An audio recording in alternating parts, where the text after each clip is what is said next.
Welcome to SR smart studies. 7th class తెలుగులో ఉన్నటువంటి lessons cover చేసుకుందాం. ఫస్ట్ లెసన్ అక్షరం అనే లెసన్లో నుండి ప్రశ్నలు ఏ విధంగా వస్తాయి డిఎస్సి లెవెల్లో అని చెప్పి లెసన్ చదివి కవర్ చేసుకుందాం. లెసన్ అయితే ఫస్ట్ వినడం, ఆలోచించి మాట్లాడడంతో స్టార్ట్ అవుతుంది. వినడం, ఆలోచించి మాట్లాడడంలో చిత్రం వచ్చి ఆ చిత్రం గురించి ప్రశ్నలు అడుగుతూ ఉంటారు.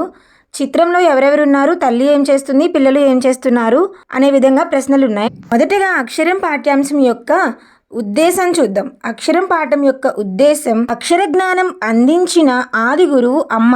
అక్షర జ్ఞానం అందించిన ఆది గురువు ఎవరు? అమ్మ. ఆమెను గౌరవిస్తూ అక్షరం యొక్క గొప్పతనాన్ని తెలియచేయడం ఈ పాఠం ఉద్దేశం. అక్షరం అనే పాఠ్యాంశంలో ఎవరి గొప్పతనం? అక్షరం యొక్క గొప్పతనాన్ని తెలియచేస్తూ ఎవరిని గౌరవించారు? అమ్మను గౌరవించారనమాట. అక్షర జ్ఞానం అందించిన ఆది గురువు అమ్మ, ఆమెను గౌరవిస్తూ అక్షరం యొక్క గొప్పతనాన్ని తెలియచేయడం ఈ పాఠం ఉద్దేశం. అయితే అక్షరం పాఠ్యాంశం యొక్క ప్రక్రియ చూస్తే వచన కవిత. అక్షరం పాఠ్యాంశం యొక్క ప్రక్రియ వచన కవిత. ఇతివృత్తం చదువు విశిష్టత మనం ఉద్దేశంలో కూడా చూసాం కదా. దీన్ని రచించిన కవి లేదా రచయిత ఎవరు అంటే రావినూతల ప్రేమ కిషోర్. పాఠం పేరు అక్షరం ప్రక్రియ వచన కవిత, ఇతివృత్తం చదువు విశిష్టత, కవి రావినూతల ప్రేమ కిషోర్. కవి పరిచయం చూస్తే రావినూతల ప్రేమ కిషోర్ ఏ కాలానికి చెందినవారంటే 1/8/1965లో జన్మించారు. 7/10/2019 మధ్యలో 7/10/2019లో మరణించారనమాట. రావినూతల ప్రేమ కిషోర్ ఏ ప్రాంతం, ఏ జిల్లా వాసి అంటే ప్రకాశం జిల్లా కొండపి గ్రామానికి చెందినవారు. రావినూతల ప్రేమ కిషోర్ ఏ జిల్లా? ప్రేమ ప్రకాశం అని గుర్తుంచుకోండి. కిషోర్ కొండపి గ్రామం. ప్రేమ ప్రకాశం కిషోర్ కొండపి గ్రామానికి చెందినవారు. ప్రేమ కిషోర్ ప్రకాశం జిల్లా కొండపి గ్రామానికి చెందినవారు. వీరి తల్లిదండ్రులు మరియమ్మ, అంకయ్యలు. ప్రేమ కిషోర్ గారి యొక్క తల్లిదండ్రుల పేర్లు మరియమ్మ, అంకయ్య. వీరి యొక్క రచనలు శ్రమవద్గీత, అజమాయిషి, నిసి, రెక్కల పుడమి, ఇంకుచుక్క, నిశ్శబ్ద గాయం, టామీ, కళ్ళందిబ్బ మొదలైనవి వీరి రచనలు. ఇంకొకసారి చూస్తే శ్రమవద్గీత, అజమాయిషి, నిసి, రెక్కల పుడమి, ఇంకుచుక్క, నిశ్శబ్ద గాయం, టామీ, కళ్ళందిబ్బ ఇవి వీరి రచనలు. వీరు నటించిన అనేక నాటకాలకు రాష్ట్రేతర ప్రదేశాలలో ఉత్తమ అవార్డులు, ప్రశంసలు లభించాయి. వీరు రాసి నటించిన అనేక నాటికలకు రాష్ట్రేతర ప్రదేశాలలో ఉత్తమ అవార్డులు వచ్చాయి, ప్రశంసలు అందుకున్నాయన్నమాట. ఈ పాఠ్యాంశం నలుగురం అవుదాం అనే కవితా సంపుటిలోనిది. నలుగురం అవుదాం అనేది ఏంటి? కవితా సంపుటి. అక్షరం అనే పాఠ్యభాగం ఏ కవితా సంపుటిలో నుండి తీసుకున్నారు అంటే నలుగురం అవుదాము ఈ కవితా సంపుటిలో నుండి తీసుకోవడం జరిగింది. రావినూతల ప్రేమ కిషోర్ ప్రకాశం జిల్లా కొండపి గ్రామానికి చెందినవారు. తల్లిదండ్రులు మరియమ్మ, అంకయ్యలు. వీరి రచనలు శ్రమవద్గీత, అజమాయిషి, నిసి, రెక్కల పుడమి, ఇంకుచుక్క, నిశ్శబ్ద గాయం, టామీ, కళ్ళందిబ్బ. ఈ రచనలన్నింటినీ ఏ విధంగా ఈజీగా గుర్తుంచుకోవచ్చు అంటే కిషోర్ ప్రేమలో అజమాయిషి, శ్రమ ఉంటాయని చెప్పినా వినకుండా ప్రేమించాడనమాట. అయితే ఫెయిల్ అయ్యాడు. ప్రేమ కిషోర్ ఉంది కదా, కిషోర్ ప్రేమలో శ్రమ, అజమాయిషి ఉంటాయని చెప్పినా వినకుండా ప్రేమించి ఫెయిల్ అయ్యాడు. ఫెయిల్ అవ్వడం అంటే ఏంటి? నిశ్శబ్ద గాయమైంది. ప్రేమించి గాయపడ్డాడనమాట. నిశ్శబ్దంగా గాయపడ్డాడు. అయితే తర్వాత ఏం చేశాడు? నిసిలో రెక్కల టామీని తీసుకుని కళ్ళందిబ్బ వద్ద నలుగురం అవుదాం అని ఇంకుచుక్క మిగలకుండా కవితలు రాస్తూ ఉన్నాడు. నిసిలో రెక్కల టామీని తీసుకుని కళ్ళందిబ్బ వద్ద నలుగురం అవుదాం అని ఇంకుచుక్క మిగలకుండా కవితలు రాస్తున్నాడనమాట. ఎవరు? ప్రేమ కిషోర్. ఇంకొకసారి చెప్తున్నా చూడండి. కిషోర్ ప్రేమలో శ్రమ, అజమాయిషి. శ్రమ అంటే శ్రమవద్గీత, అజమాయిషి ఉంటాయని చెప్పినా వినకుండా ప్రేమించి ఫెయిల్ అయ్యాడు. అంటే ఏం జరిగింది? నిశ్శబ్ద గాయమైంది. నిశ్శబ్ద గాయమైన తర్వాత ఏం చేశాడు? నిసిలో రెక్కల అంటే రెక్కల పుడమి. టామీని తీసుకుని లవ్ ఫెయిల్ అయిన వాళ్ళు మనకి సినిమాలో ఏ విధంగా చూపిస్తారు? ఒక్కొక్క పిల్లని తీసుకొని ఒక గొంగళి వేసుకొని వెళ్తూ ఉంటారు కదా చీకట్లో, అలా చూపిస్తారు. కాబట్టి ఆ ఇమాజినేషన్ గుర్తుంచుకోండి. రెక్కల టామీని తీసుకుని కళ్ళందిబ్బ వద్ద ఇంకు చుక్క మిగలకుండా నలుగురం అవుదామని కవితలు రాసుకుంటూ ఉన్నాడనమాట. కవితా సంపుటి కదండి నలుగురం అవుదామనేది. అందుకని ఈ విధంగా కోడ్ సెట్ చేశాను. ఈజీగా గుర్తుంటుంది. దీన్ని 2-3 సార్లు మీరు అనుకోండి, రాయండి, ఎప్పటికీ మర్చిపోరు. ఇప్పుడు పాఠ్యాంశంలోనికి వెళ్తే అక్షరం అనేది ఏంటి? వచన కవిత. మన లెసన్ ఏంటి? వచన కవిత. అసలు అక్షరం అంటే అర్థం ఏంటో చూద్దాం. నసింపు లేనిది అని టెక్స్ట్ బుక్లో ఇచ్చిన అర్థం అండి. అక్షరము అంటే నసింపు లేనిది అని అర్థం. ఇప్పుడు వచన కవిత చదువుదాం. నా గుండె గవాక్షాల్లోనే కాదు, మూసిన నా కనురెప్పలపై కూడా అక్షరాలు కవాతు చేస్తుంటాయి. నిరంతరం నిద్రాభంగం చేస్తుంటాయి. కలలు రాలని రాత్రి అక్షరాలంటని తావు నా కొంటికి ఒంటికి లేవుగా, ఎంతైనా పంతులమ్మగారి బుజ్జోణ్ణి, ఆ మాత్రం అక్షరానుబంధం ఉండదా? నిద్రపోయేటప్పుడు అమ్మ అక్షరాల కంబళి కప్పిందేమో. అమ్మ చిన్నప్పుడు అన్నప్రాసన నాడు తలా ఒకటి నా చుట్టూరేసి పట్టుకోమన్నప్పుడు ఎర్రగా బాగుందని పెన్ను పట్టుకుంటే అమ్మ అక్కున చేర్చుకుని కలం పట్టిన బిడ్డ ఇలను దున్నుతాడని ఆనందంతో ఒళ్ళంతా ముద్దులతో నింపిందంట. అమ్మ ముద్దులో అక్షరాల ముద్దర్లున్నట్టుంది. ఒంటిండా అక్షరాల శుద్ధలే. ఇప్పుడు ప్రతి అక్షరంలోనూ అమ్మే కనిపిస్తుంది. నన్ను అక్షరాల పుట్టని చేసిన అమ్మకు అక్షరాన్నవడం మినహా మరేమివ్వగలను? ఇంకొకసారి చూడండి. నా గుండె గవాక్షాల్లోనే కాదు, మూసిన నా కనురెప్పలపై కూడా అక్షరాలు కవాతు చేస్తుంటాయి. నిరంతరం నిద్రాభంగం చేస్తుంటాయి. కలలు రాలని రాత్రి అక్షరాలంటని తావు నా కంటికి ఒంటికి లేవుగా, ఎంతైనా పంతులమ్మగారి బుజ్జోణ్ణి, ఆ మాత్రం అక్షరానుబంధం ఉండదా? నిద్రపోయేటప్పుడు అమ్మ అక్షరాల కంబళి కప్పిందేమో. చిన్నప్పుడు అన్నప్రాసన నాడు తలా ఒకటి నా చుట్టూరేసి పట్టుకోమన్నప్పుడు ఎర్రగా బాగుందని పెన్ను పట్టుకుంటే అమ్మ అక్కున చేర్చుకుని కలం పట్టిన బిడ్డ ఇలను దున్నుతాడని ఆనంద ఒళ్ళంతా ముద్దులతో నింపిందట. అమ్మ ముద్దులో అక్షరాల ముద్దర్లున్నట్టుంది. ఒంటి నిండా అక్షరాల శుద్ధలే. ఇప్పుడు ప్రతి అక్షరంలోనూ అమ్మే కనిపిస్తుంది. నన్ను అక్షరాల పుట్టను చేసిన అమ్మకు అక్షరాన్నవడం మినహా మరేమివ్వగలను?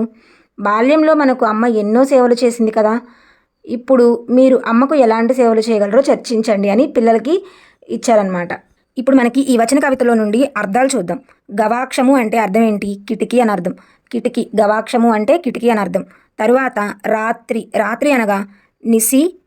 ఇంకోటి ఏంటి? యామిని అనే అర్థం కూడా వస్తుంది. గవాక్షము అంటే కిటికీ, రాత్రి అంటే యామిని, నిశ. తావు అంటే స్థానము అనే అర్థం. తావు అనగానే అర్థం ఏంటి? స్థానము అని అర్థం అనమాట. దీనిలో మనకి చిన్నపిల్లలకు చేసే ఉత్సవాలు లేదా అకేషన్స్ ఏమైనా ఉన్నాయంటే అన్నప్రాసన అనే అకేషన్ గురించి మాట్లాడడం జరిగిందనమాట. అన్నప్రాసన. నెక్స్ట్, ఇలా అంటే అర్థం ఏంటి? భూమి, నేల. ఇలా అంటే భూమి, నేల అనే అర్థాలు ఉన్నాయి. వసుధ కూడా భూమికి అర్థమే, మనకు తెలిసిందే కదా. వసుధ, భూమి, నేల అనే అర్థాలు ఇలా అనే పదానికి ఉన్నాయి. ప్రతి అక్షరంలోనూ కవికి ఎవరు కనిపిస్తున్నారు? అమ్మ కనిపిస్తుందన్నమాట. వీటిని ప్రశ్నలు ఏ విధంగా అడుగుతారో చూద్దాం. ముందైతే ఈ వచన కవిత యొక్క సారాంశం చూస్తే, కవి అక్షరాలతో తనకున్న అనుబంధాన్ని గురించి ఇలా చెబుతున్నాడు. నేను బాగా చదువుకుని ఈ ప్రపంచాన్ని మరింత మెరుగుపరచాలని అమ్మ ఆశ. అమ్మ ఆశ ఏంటి? నేను బాగా చదువుకుని ఈ ప్రపంచాన్ని మరింత మెరుగుపరచాలని అమ్మ ఆశ. నా గుండె చప్పుడయ్యింది. కవి యొక్క గుండె చప్పుడు ఏమైంది? కవి బాగా చదువుకొని ఈ ప్రపంచాన్ని మరింత మెరుగుపరచాలనే అమ్మ ఆశే కవి యొక్క గుండె చప్పుడైంది. ఇప్పుడు నాకు కళ్ళు మూసినా తెరిచినా అక్షరాలే కనిపిస్తుంటాయి. నేను బాగా చదివి గొప్ప ప్రయోజకుడిని కావాలనే అమ్మ కోరిక నన్ను నిద్రపోనివ్వడం లేదు. కవిని నిద్రపోనివ్వకుండా చేస్తుందేంటి? అమ్మ కోరిక. ఆ అమ్మ కోరిక ఏంటి? తను బాగా చదువుకొని గొప్ప ప్రయోజకుడు కావాలి అనేది కవి యొక్క అమ్మ కోరిక.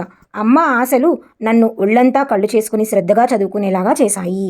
అమ్మ ఆశలు కవి మీద ఏ విధంగా ప్రభావం చూపించాయి అంటే, కవిని ఒళ్ళంతా కళ్ళు చేసుకుని శ్రద్ధగా చదువుకునేలాగా చేశాయి. అందుకే ఆ అక్షరాలు కలలో కూడా నన్ను వదిలిపెట్టడం లేదు. మా అమ్మే నా పంతులమ్మ. కవి యొక్క టీచర్ ఎవరు అంటే తన తల్లి అనమాట. నేను ఆమెకు బుజ్జోణ్ణి కాబట్టి పడుకునేటప్పుడు కూడా నాకు అక్షరాలను నూరిపోసింది. అందుకేనేమో చదువు పట్ల నాకు ఆసక్తి పెరిగింది. అన్నప్రాసన రోజు నా ముందు పెట్టిన అన్ని వస్తువుల్ని వదిలేశాను. ఎప్పుడు అన్నప్రాసన రోజు వస్తువులు పెట్టి పట్టుకోమంటారు కదా. ఎర్రని కలాన్ని పట్టుకున్నాను. కలం పట్టిన నేను లోకానికి మేలు చేస్తానని ఆనందంతో అమ్మ మురిసిపోయింది. కవి ఏ కలం పట్టుకున్నాడు? ఎర్రని కలం. అమ్మ మాటల్లోనే కాదు, ముద్దుల్లోనూ అక్షరాల గుర్తులు ఉన్నాయి. అందుకే నేను అమ్మను ప్రేమించినంతగా అక్షరాన్ని ప్రేమిస్తాను. కవి అక్షరాన్ని ఏ విధంగా ప్రేమిస్తున్నాడు? అమ్మని ప్రేమించినంత బాగా అక్షరాన్ని ప్రేమిస్తాడంట. అమ్మ కోసం బాగా చదువుకుని అమ్మ కోరిక తీరుస్తాను. అమ్మను గుర్తు చేసుకుంటూ అమ్మ ప్రేమను తెలిపే అక్షరంగా మారుతాను. అమ్మను గుర్తు చేసుకుంటూ అమ్మ ప్రేమను తెలిపే అక్షరంగా మారుతాను అని చెప్పింది ఎవరు? మన పాఠ్యభాగం యొక్క రచయిత అయినటువంటి రావినూతల ప్రేమ కిషోర్. అయితే ప్రశ్నలు ఏ విధంగా వస్తాయి ఎగ్జామినేషన్ ప్యాటర్న్లో అవి చూద్దాం. కవి పరిచయం నుండి ప్రశ్నలు ఏ విధంగా వస్తాయో చూద్దాం. అక్షరం పాఠ్యాంశం యొక్క రచయిత ఎవరు? ఆప్షన్స్: త్రిపురనేని గోపీచంద్, కల్వకొలను సదానంద, తాళ్లపాక అన్నమయ్య. రావినూతల ప్రేమ కిషోర్. దీనికి సరైన సమాధానం రావినూతల ప్రేమ కిషోర్ సరైన సమాధానం. ఈయన 1/8/1965 జన్మించారు. 7/10 2019లో మరణించడం జరిగింది. 1/8/1965లో జన్మిస్తే 7/10/2019లో మరణించడం జరిగింది. రావినూతల ప్రేమ కిషోర్ ఏ జిల్లాకు చెందినవారు? ఈ జిల్లాకు చెందినవారు అంటే ఆప్షన్స్ పశ్చిమ గోదావరి, ప్రకాశం, గుంటూరు, కర్నూలు. ప్రేమ ప్రకాశం కిషోర్ కొండపి గ్రామానికి చెందినవారు. అంటే రైట్ ఆన్సర్ వచ్చేటప్పటికి ప్రకాశం. అక్షరం పాఠ్యాంశం నలుగురం అవుదాం నుండి గ్రహించారని మనకు తెలుసు కదా, ఇది అందరికీ గుర్తుంటుంది. అయితే ఈ నలుగురం అవుదాం అనేది ఏంటి అంటే పద్య కవిత, కథా సంపుటి, కవితా సంపుటి, గేయ కవిత. దీనికి సరైన సమాధానం ఏంటి? కవితా సంపుటి. నలుగురం అవుదాం అనేది కవితా సంపుటి. రావినూతల ప్రేమకిషోర్ గురించి క్రింది వానిలో సరైనవి పేర్కొనండి. తల్లిదండ్రులు మరియమ్మ, అంకయ్య. తల్లిదండ్రుల పేరేంటి? మరియమ్మ, అంకయ్య. ఇది సరైనదే. వీరు రాసి నటించిన అనేక నాటికలకు రాష్ట్రేతర ప్రదేశాలలో ఉత్తమ అవార్డులు, ప్రశంసలు లభించాయి. రైటే. వీరి రచనలేంటి? శ్రమవద్గీత, అజమాయిషి, నిసి, రెక్కల పుడమి. రైట్ ఆన్సరే. ఇప్పుడు రావినూతల ప్రేమ కిషోర్ మనం ఏం చెప్పుకున్నాం? ప్రేమ ప్రకాశం జిల్లా, కిషోర్ అంటే కొండపి గ్రామానికి చెందినవారు. రావినూతల ప్రేమ కిషోర్ ప్రేమలో పడ్డారనమాట. కిషోర్ ప్రేమలో పడితే మనం ఏం చెప్పాము? శ్రమ, అజమాయిషి ఉంటాయి, వద్దురా బాబు అని చెప్తే కూడా వాడు వినకుండా ప్రేమించి ఏమయ్యాడు? ఫెయిల్ అయ్యాడు. ఫెయిల్ అవడం అంటే నిశ్శబ్ద గాయం అయిందనమాట. నిశ్శబ్ద గాయం అయితే అప్పుడు ఏం చేశాడు? నిసిలో రెక్కల టామీని తీసుకుని కళ్ళందిబ్బ వద్ద నలుగురమవుదామని ఇంకు చుక్క మిగల్చకుండా కవితలు రాస్తూ ఉన్నాడు. సో శ్రమవద్గీత, అజమాయిషి, నిసి, రెక్కల పుడిమి ఇవన్నీ వీరి రచనలు అనమాట. శ్రమవద్గీత, అజమాయిషి, నిసి, రెక్కల పుడిమి, ఇంకు చుక్క, నిశ్శబ్ద గాయం, టామీ, కళ్ళందిబ్బ ఇవన్నీ వీరి రచనలు అనమాట. సో ఆన్సర్ పైవన్నీ. అక్షరం పాఠ్యాంశం ఉద్దేశం ఏంటి? అక్షర జ్ఞానం అందించిన ఆది గురువు అమ్మ. ఆమెను గౌరవిస్తూ అక్షరం యొక్క గొప్పతనాన్ని తెలియజేయడమే ఈ పాఠం ఉద్దేశం. ఈ పాఠం మెయిన్ ఉద్దేశం ఏంటి? అక్షరం యొక్క గొప్పతనాన్ని తెలియచేయడం. దానికి తోడు ఏం చేశారు? అమ్మని గౌరవించారు. అమ్మని గౌరవిస్తూ అక్షరం యొక్క గొప్పతనాన్ని తెలియచేశారు. మనం పాఠంలోకి వెళ్తే పాఠం నుండి ఏ విధంగా ప్రశ్నలు రావచ్చు అంటే, నా గుండె గవాక్షాల్లోనే కాదు మూసిన నా కను రెప్పలపై కూడా అక్షరాలు కవాతు చేస్తుంటాయి. ఇది మనకి లెసన్లో ఉంటుంది కదా. అయితే గవాక్షము అనగా అర్థం ఏమిటి? ఆప్షన్స్ చూస్తే కన్ను, కవాటం, కిటికీ, రక్తము. కిటికీ అనేది రైట్ ఆన్సర్. నెక్స్ట్, అమ్మ ముద్దులో అక్షరాల ముద్దర్లున్నట్టుంది, ఒంటి నిండా అక్షరాల శుద్ధలే. ఇప్పుడు ప్రతి అక్షరంలోనూ ఏమి కనిపిస్తుంది? డాష్ కనిపిస్తుంది. ప్రతి అక్షరంలో ప్రేమ కనిపిస్తుంది, జ్ఞానం కనిపిస్తుంది, అమ్మ కనిపిస్తుంది, అనురాగం కనిపిస్తుంది. ఇప్పుడు మీకు సరైన సమాధానం మీకు లెసన్ తెలిస్తేనే తెలిసింది. వితౌట్ మీరు లెసన్ చదవకుండా క్వశ్చన్కి ఆన్సర్ చేయలేరు. ఇప్పుడు చూడండి, ఇప్పుడు ప్రతి అక్షరంలోనూ అమ్మ ప్రేమ కనిపిస్తుంది అనుకోవచ్చు, జ్ఞానం కనిపిస్తుంది, అనురాగం, ప్రేమ. మనం అక్షరం గురించి కాబట్టి జ్ఞానం అనుకోవచ్చు, తల్లి గురించి ఉంది కాబట్టి అనురాగం అనుకోవచ్చు. లెసన్ చదవకపోతే మనం లెసన్ చదివేసిన తర్వాత క్వశ్చన్ చేస్తే రైట్ ఆన్సర్ పెడతాం. దాని ఆన్సర్ ఏంటి? అమ్మ. అమ్మ ముద్దులో అక్షరాల ముద్దర్లు ఉన్నట్టుంది, ఒంటి నిండా అక్షరాల శుద్ధలే. ఇప్పుడు ప్రతి అక్షరంలోనూ డాష్ కనిపిస్తుంది, అమ్మే కనిపిస్తుంది. చిన్నప్పుడు అన్నప్రాసన నాడు తలా ఒకటి నా చుట్టూరేసి పట్టుకోమన్నప్పుడు ఎర్రగా బాగుందని పెన్ను పట్టుకుంటే అమ్మ అక్కున చేర్చుకుని డాష్ ఆనందంతో ఒళ్ళంతా ముద్దులతో నింపిందంట. నిద్రపోయేటప్పుడు ఆనందంతో ఒళ్ళంతా ముద్దులతో నింపింది. నన్ను అక్షరాల పుట్టను చేసిన ఆనందంతో ఒళ్ళంతా ముద్దులతో నింపింది. కలం పట్టిన బిడ్డను ఇళ్లను దున్నుతాడని ముద్దులతో నింపింది ఆనందంతో. అమ్మకు అక్షరాన్ని అవుతున్న ఆనందంతో ఒళ్ళంతా ముద్దులతో నింపింది. మనం లెసన్ చదవకపోతే పెట్టలేము, ప్రతి లైను ఇంపార్టెంట్. కలం పట్టిన బిడ్డ ఇలను దున్నుతాడన్న ఆనందంతో ఒళ్ళంతా ముద్దులతో నింపిందట. ఇది right answer. Next question, statement. నేను అమ్మను ప్రేమించినంతగా అక్షరాన్ని ప్రేమిస్తాను. రీజన్.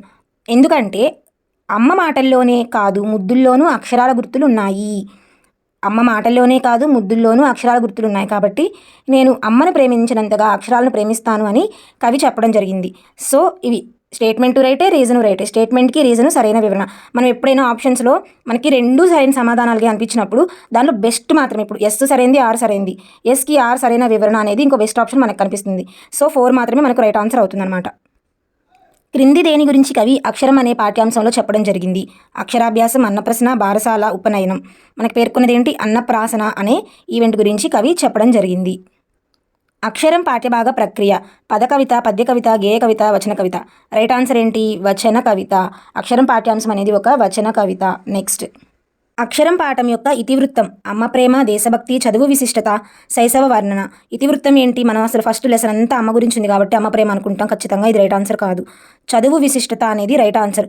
మీరు లెసన్ చదివేటప్పుడే పాఠం యొక్క ఉద్దేశాన్ని చాలా క్లారిటీగా చదవండి. ఉద్దేశం క్లియర్గా చదివితే మనకి ఇతివృత్తం ఈజీగా అర్థమవుతుంది. మీరు ఉద్దేశం ఒకసారి చూడండి. అక్షర జ్ఞానం అందించిన ఆది గురువు అమ్మ. ఆమెను గౌరవిస్తూ అక్షరం యొక్క గొప్పతనాన్ని తెలియచేయడమే ఈ పాఠం ఉద్దేశం. ఇక్కడ అమ్మ ప్రేమను గౌరవిస్తున్నారు. తెలియచేసేది ఏంటి? అక్షరం యొక్క గొప్పతనాన్ని తెలియచేయడం ఉద్దేశం అని చెప్తున్నాడు. సో ఇక్కడ అక్షరం గొప్పతనం తెలియచేయడమే ఉద్దేశంగా మెయిన్ ఉద్దేశం అనమాట. అంతేకాని అమ్మ ప్రేమను తెలియచేయడం ఉద్దేశం కాదు.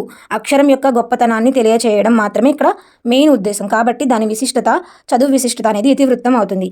ఆ అక్షరం గొప్పతనాన్ని తెలియచేసే ప్రాసెస్లో తల్లిని గౌరవిస్తూ చెప్పారనమాట. సో అమ్మ ప్రేమ అనేది ఇతివృత్తం అవ్వదు. మీరు లెసన్ని ప్రాపర్గా చదివితే ఇతివృత్తాలు ప్రత్యేకించి బట్టి పట్టాల్సిన అవసరం ఉండదు.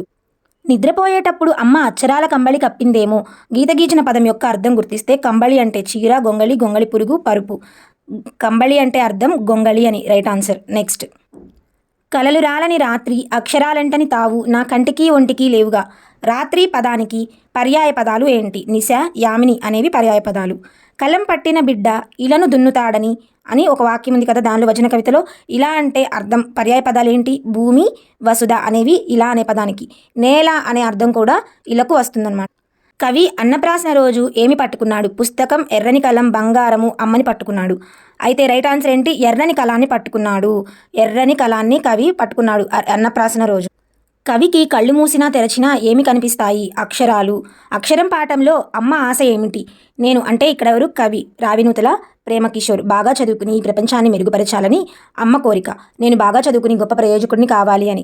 ఇవి రెండు అమ్మ యొక్క ఆశ, కోరికగా మనకు సారాంశంలో చెప్పడం జరిగింది. అమ్మ మాటల్లోనే కాదు డాష్లోనూ అక్షరాలుంటాయి. పనులు, రాతలు, ముద్దులు, కౌగిలింత. అమ్మ ముద్దుల్లోనూ అక్షరాలు ఉంటాయి. Right answer. అమ్మను గుర్తు చేసుకుంటూ అమ్మ ప్రేమను తెలిపే అక్షరంగా మారుతాను అని అన్నది ఎవరు? రావినూతల ప్రేమకిషోర్. అమ్మను గుర్తు చేసుకుంటూ అమ్మ ప్రేమను తెలిపే అక్షరంగా మారుతాను అన్నది ఎవరు? రావినూతల ప్రేమకిషోర్. కలలు రాలని రాత్రి అక్షరాలంటని తావు నా కంటికి ఒంటికి లేవుగా. తావు అనగా అర్థం ఏంటి? స్థానం. తావు అంటే స్థానం అనే అర్థం వస్తుంది. నా గుండె గవాక్షాల్లోనే కాదు మూసిన నా కను రెప్పలపై కూడా అక్షరాలు కవాతు చేస్తుంటాయి. కవి తన అక్షరాలని ఎక్కడ కవాతు చేస్తుంటాయని చెప్పాడు? కను రెప్పలపై కూడా కవాతు చేస్తూ ఉంటాయి. ఇది టెక్స్ట్ బుక్ డైరెక్ట్ క్వశ్చన్ అనమాట. అన్నప్రాసన నాడు ఏం జరిగింది? కవి ఎర్రని కలాన్ని పట్టుకోవడం జరిగింది. ఇవన్నీ టెక్స్ట్ బుక్ బేస్డ్గా ప్రిపేర్ చేసిన క్వశ్చన్స్ అండి. ఇంకా ఎవరైనా మన ఛానల్ని సబ్స్క్రైబ్ చేసుకోకపోతే ప్లీజ్ డూ సబ్స్క్రైబ్. వీడియోస్ని చూస్తున్నారు కానీ సబ్స్క్రైబ్ చేసుకోవట్లేదండి, ప్లీజ్ సబ్స్క్రైబ్ చేయండి. ఇంకా టెలిగ్రామ్ ఛానల్ ఎవరైనా జరగకపోతే జాయిన్ అవ్వండి. డైలీ ఫ్రీగా ప్రాక్టీస్ క్వశ్చన్స్ అనేవి పెడుతున్నాము. లింక్ అనేది కామెంట్స్లో ఇస్తాను. ప్లీజ్ లైక్ చేసి మీ ఫ్రెండ్స్ కూడా షేర్ చేయండి. Thank you for watching.